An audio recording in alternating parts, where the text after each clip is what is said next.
Hi, this is the first in what I'm going to call a video diary, and they're just going to be videos, very short, 2 minutes, in which I'm going to talk about interesting English and Spanish things, really.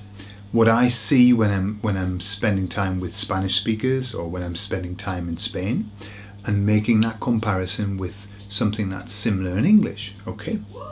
Today, I'm going to talk about two things that I've seen in Madrid. Okay, I think maybe they exist in other places in the Spanish-speaking world, but certainly it's something that they use in Madrid. The first one is, if you ask somebody a question here in Madrid, for example, ¿has hecho la compra hoy? If they want to answer yes, quite often they'll say this, they'll make this noise. S, s, okay? Which means yes, okay? But it's just a lazy way of saying yes, with just a way of not having to say sí. So they start with the sound, s, s, okay? Now, in English we have a similar thing that we do. Rather than saying yes, we'll say lots of different other words. Shorter versions like yep, yep, yep. So we don't finish, we don't put the yes on, we say yeah, yeah, yep, yep.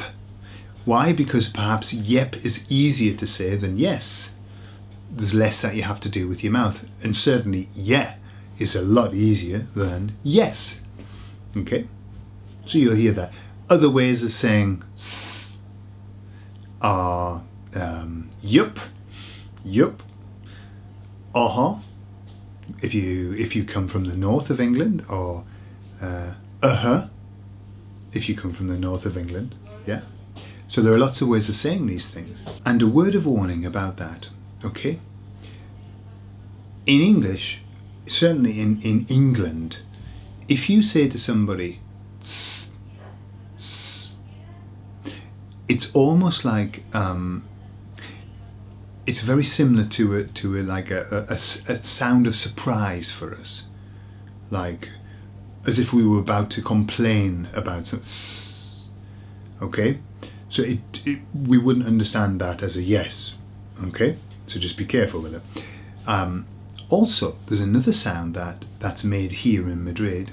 If you want to attract somebody's attention, if you're in the street and you see somebody and you want to attract their attention, here what the people do is they say tss, tss, tss, tss, tss, okay? Tss, tss. Now, that's kind of a way of getting somebody's attention. In England, certainly in England, in the whole of the UK, it isn't something that you might do, because it's it would be seen as a little bit rude. Definitely rude. If you go to say to somebody in the street, tss, tss, it's almost, this is what we do with dogs. So that's what we would think. Hey, who are you whistling at? I'm not a dog. Okay? So be careful with that one. So in England, perhaps, if you wanted to attract somebody's attention, you could say, hey you. If you don't know the name, much easier just to say the name. Hey, Mark, John. Hey. That's a way of doing it as well. But not tss, tss, tss. Do that with a dog in England. But in Spain, hey, it's done. So there's a couple of idiosyncrasies between the two countries, yeah, a bit sort of cultural, and sometimes things travel very well, and sometimes they don't travel at all. And those two sounds don't travel. Okay, speak to you later. Bye.